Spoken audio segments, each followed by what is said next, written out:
Guys, Assalamualaikum warahmatullahi wabarakatuh. Ketemu lagi barengan aku Caca. Terima kasih untuk kalian yang sudah klik channel ini. Aku doakan semoga kalian selalu sehat, panjang umur dan berlimpah rezekinya. Video aku kali ini akan menceritakan alur dari film yang berjudul Three Days to Kill. Langsung aja yuk kita nonton bareng. Diceritakan CIA sedang memburu seorang mafia berbahaya bernama Wolf. Dia adalah seorang pemasok bahan bom plutonium untuk teroris di seluruh dunia. Seorang agen wanita bernama Vivian Dilley akan ditugaskan untuk menangkapnya. Tidak ada informasi yang jelas yang dimiliki oleh CIA. Hanya dia adalah mantan tentara Jerman. Saat ini mereka akan melakukan transaksi di Belgrade, Serbia. Seorang agen telah ditugaskan untuk menangani transaksi itu. Transaksi itu akan dilakukan oleh tangan kanan Wolf yang bernama Albino. Vivi bertanya siapa agen yang berada di lapangan, dan bosnya menjawab bahwa dia adalah Ethan Renner, seorang veteran dan dia akan menyelesaikan pekerjaannya. Sementara itu di tempat lain, di sebuah hotel di Belgrade, seorang agen CIA wanita lainnya yang bernama Yasmin menyamar sebagai petugas pelayan kamar. Tugasnya adalah untuk menangkap pembeli dari transaksi yang akan dilakukan oleh Albino. Yang ternyata di kamar itu semua penghuninya telah tewas. Ethan telah melakukan tugasnya dan dia pun kemudian menelpon Ethan yang kebetulan terlihat sedang membeli obat batuk di apotek. Yasmin kemudian memberikan sebuah koper kepada Ethan, koper yang berisikan alat scan. Dan Ethan pun kemudian mulai melakukan pengintaian terhadap beberapa orang dan salah satunya adalah Wolf. Terlihat si Albino yang sedang membawa koper bersamanya. Lalu HP Ethan tiba-tiba bunyi. Itu adalah notifikasi hari ini adalah hari ulang tahun anaknya. Ethan lalu mulai berjalan ke arah Albino. Dan dengan sengaja ia menabrakkan kopernya dengan koper Albino agar bisa melakukan scan terhadap isi koper yang dibawa sama si Albino itu. Setelah itu, Ethan berjalan ke sebuah mobil tempat tim CIA lainnya mengintai. Sambil menunggu hasil scan itu, Ethan meminta izin untuk menelpon putrinya sebentar.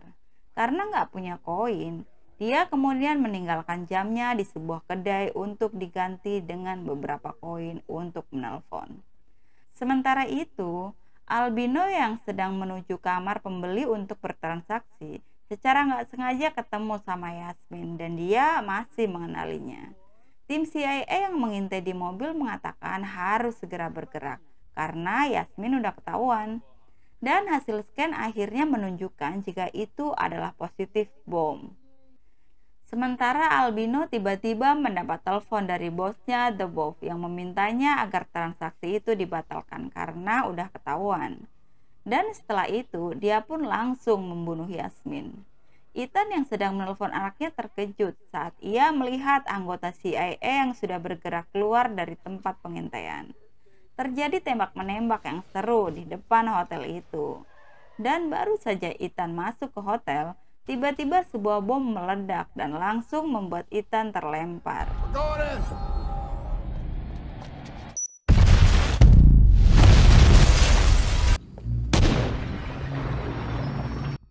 Ledakan bom itu membuat Ethan sedikit pening. Ethan melihat banyak dari CIA yang tertembak. Ethan lalu terus menembak ke atap dan berhasil menembak beberapa anggota Albino.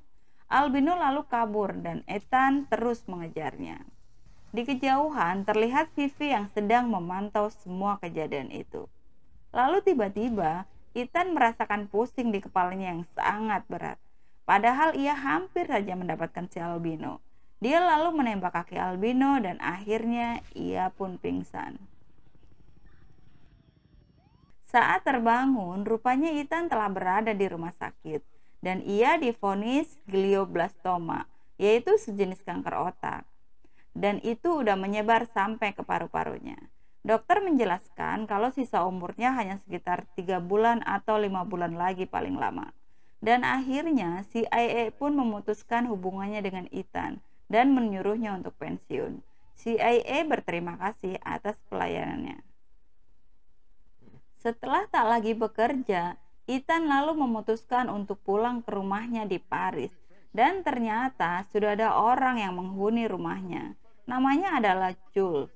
Jules dan keluarganya lah yang telah menempati rumah Ethan karena rumah itu kosong. Ethan yang gak terima langsung mengajukan protes ke kantor polisi.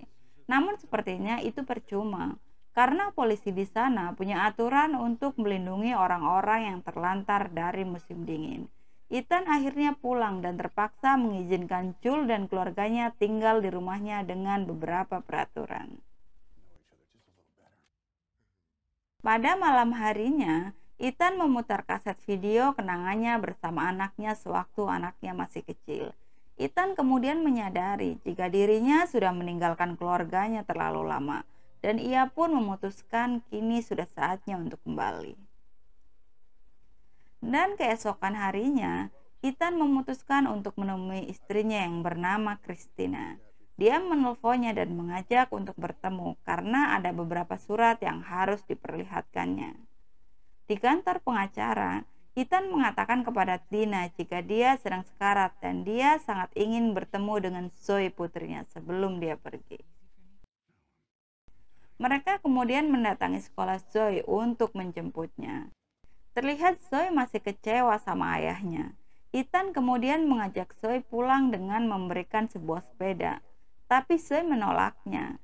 Ia mengatakan akan pulang dengan teman-temannya, dan Ethan pun mengajak Zoe untuk makan malam nanti di rumah. Ethan kemudian mengambil sepedanya untuk berbelanja bahan makan malam dengan Zoe. Kemudian terlihat seorang wanita cantik yang mengajaknya berbicara. Dia adalah Vivi. Namun Ethan enggan untuk berbicara dengan Vivi. Tapi setelah Vivi memperlihatkan jam tangan yang pernah digadaikannya sewaktu akan melakukan penangkapan si albino, barulah Ethan mau untuk diajak bicara. Mereka pun kemudian menaiki mobil Vivi. Di perjalanan, Vivi bilang bahwa dia bekerja untuk direktur CIA yang sedang mencari Wolf. Dia ingin agar Ethan bekerja untuknya. Tapi Ethan menolak Vivi. Dan Vivi kemudian memberikan obat yang dia bilang dapat memperpanjang umur Ethan. Dan Ethan pun akhirnya menerima tawaran Vivi. Ethan langsung bertugas siang itu juga. Dia memasuki sebuah gedung dengan penjagaan yang ketat. Tapi pengalamannya sebagai agen senior, hal itu bukanlah hal yang sulit bagi Ethan.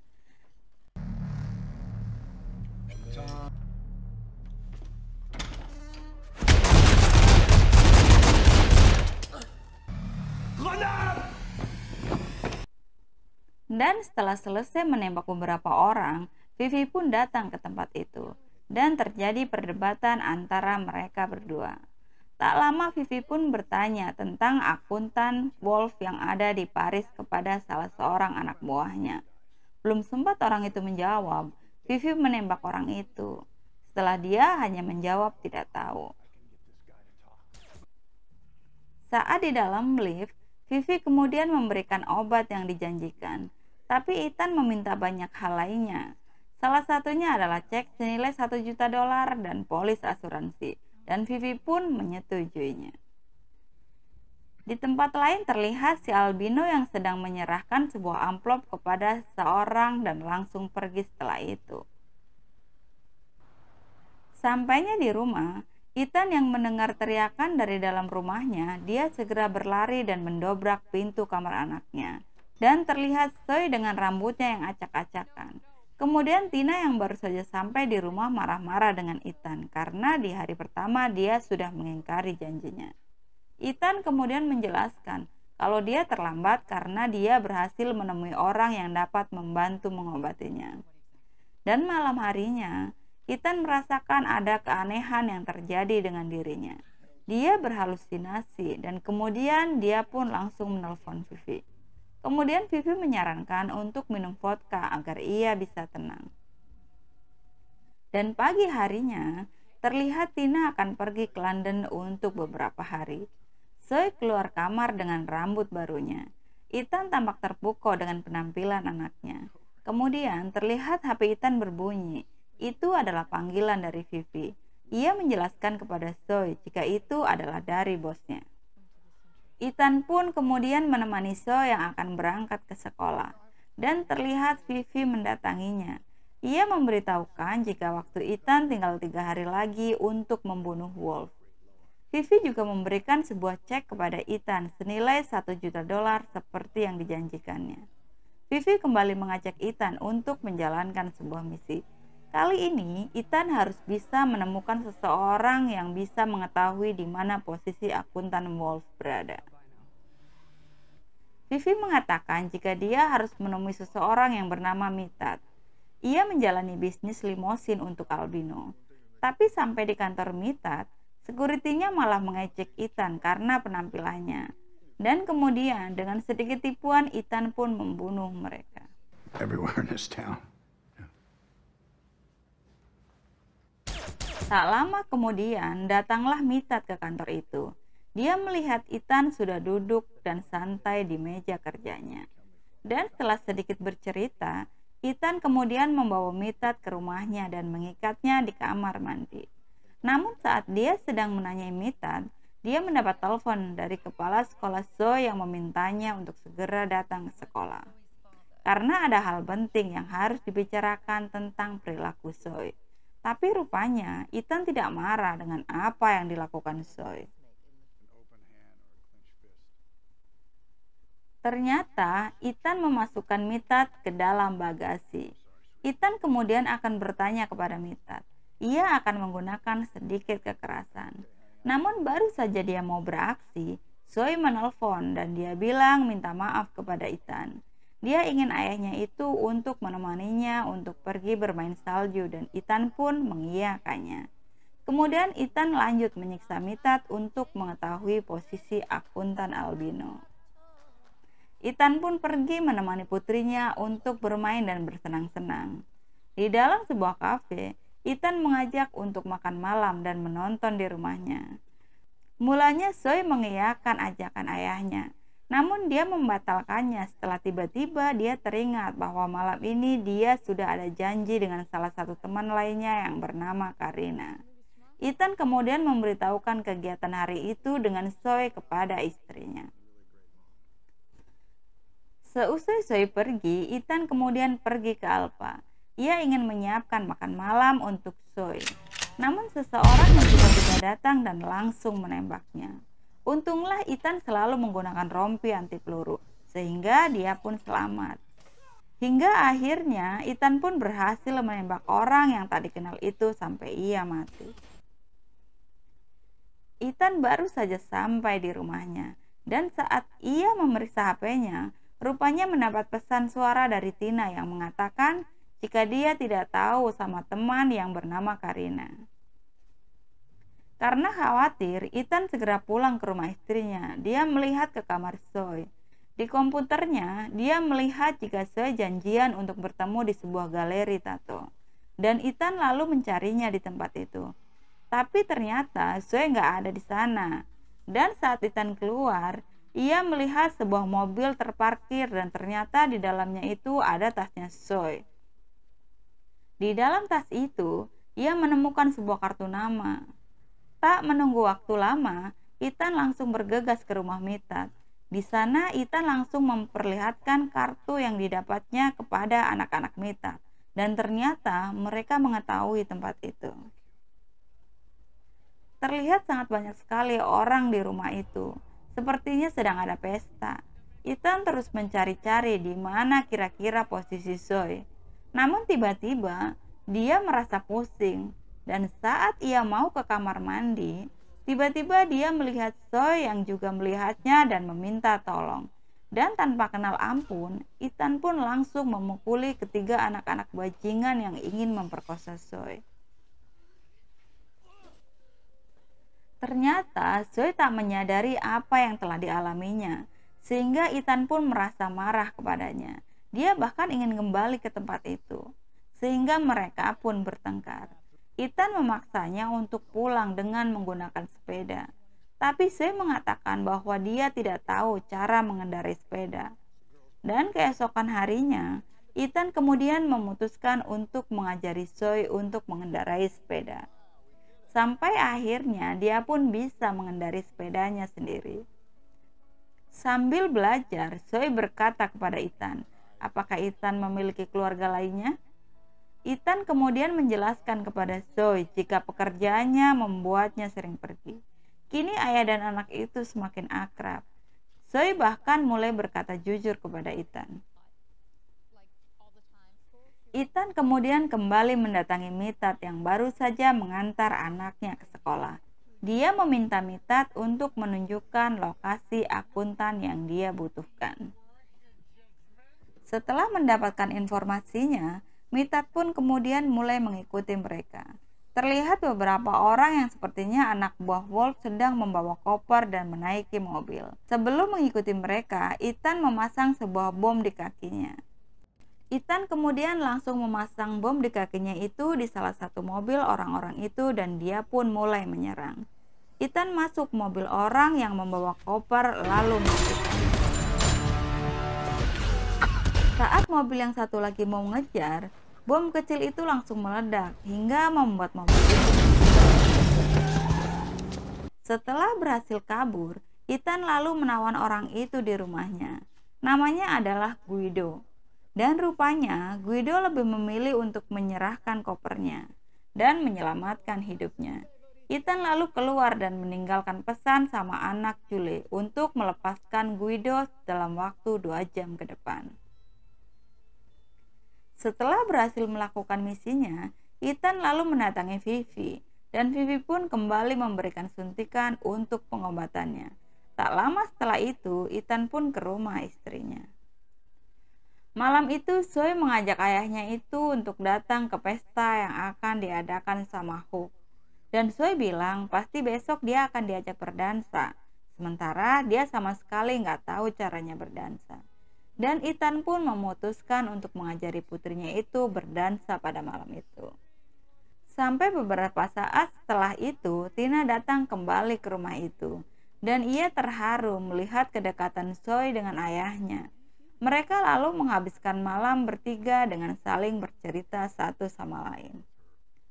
Keesokan harinya, Ethan mendapat telepon dari Vivi. Ia mengatakan bahwa si Albino sedang berada di Grand Hotel. Dan dengan segera, Ethan pun segera menuju ke hotel itu. Ia melihat di sana ada Albino dan juga Wolf. Ethan lalu mengejar mereka. Ia sengaja menabrakkan mobilnya yang disopiri Mitat itu. Dan terjadilah kejar-kejaran plus tembak-tembakan yang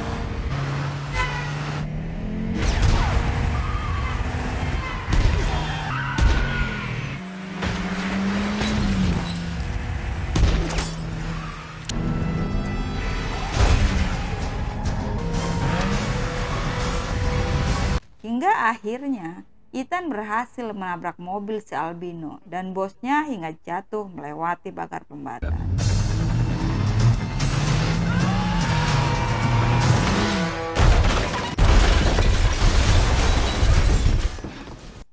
Dan Wolf pun segera kabur dari tempat itu. Ethan kemudian menyelamatkan Mita terlebih dulu sebelum mengejar orang-orang itu. Rupanya Wolf kabur ke sebuah stasiun kereta dan terus dikejar sama Ethan. Tiba-tiba Ethan pun merasa pusing dan gak sanggup lagi buat berdiri. Saat dia mencoba untuk mengambil pistolnya, dia udah gak mampu lagi buat berdiri. Dia pingsan. Si Albino bilang sama Wolf untuk gak usah khawatir karena dia tahu kalau si Ethan ini emang sakit. Albino lalu menyeret tubuh Ethan ke dekat rel kereta agar dia tertabrak kereta. Namun saat kereta datang, Ethan bangun dan langsung memukul si Albino dan mendorongnya ke rel. Ethan yang sudah sekarat kemudian mencoba untuk menelpon Vivi. Dan saat terbangun, Ethan sudah berada di tempat Vivi. Vivi ngomong ke Ethan jika hasil tes labnya udah keluar. Dan sepertinya perawatan itu memberikan hasil yang positif. Dan tak lama kemudian, telepon Ethan berdering. Itu adalah dari istrinya yang mengatakan jika ia harus segera berangkat ke pesta Zoe. Ethan kemudian pulang ke rumahnya dengan jas yang udah rapi dan udah bersiap untuk berangkat ke pestanya Hook. Di tempat pesta itu, Hook datang dan memperkenalkan kedua orang tuanya kepada orang tua Zoe. Ayah Hook juga memperkenalkan partner bisnisnya kepada Ethan dan Tina. Dan ternyata partnernya itu adalah Wolf. Dan keduanya kini merasa canggung, saling waspada dan saling mengawasi. Tina yang melihat gelagat Ethan yang mencurigakan segera menyadari jika suaminya itu masih bekerja untuk CIA. Dan ia mengatakan apakah Ethan masih kerja lagi. Kemudian Tina merasa kecewa dengan Ethan karena ia sudah berjanji untuk menjauhkan semua pekerjaannya dari keluarganya. Ia bahkan mengira jika Ethan pergi ke Paris hanya untuk pekerjaan itu. Ethan segera meminta istrinya untuk mengamankan diri karena ia melihat jika anak buah Wolf sudah siap menyerangnya. Dan benar saja, sedetik kemudian tembak-menembak itu terjadi. Suasana pesta yang meriah berubah menjadi mencekam. Semua orang ketakutan dan menyelamatkan diri.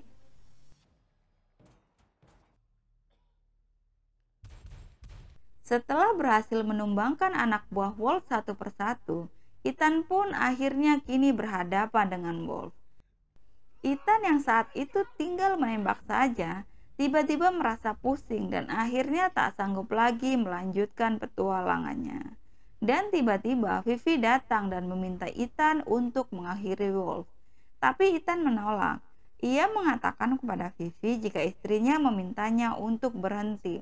Dan akhirnya Vivi yang menembak Wolf. Dan film pun usai. Give it up.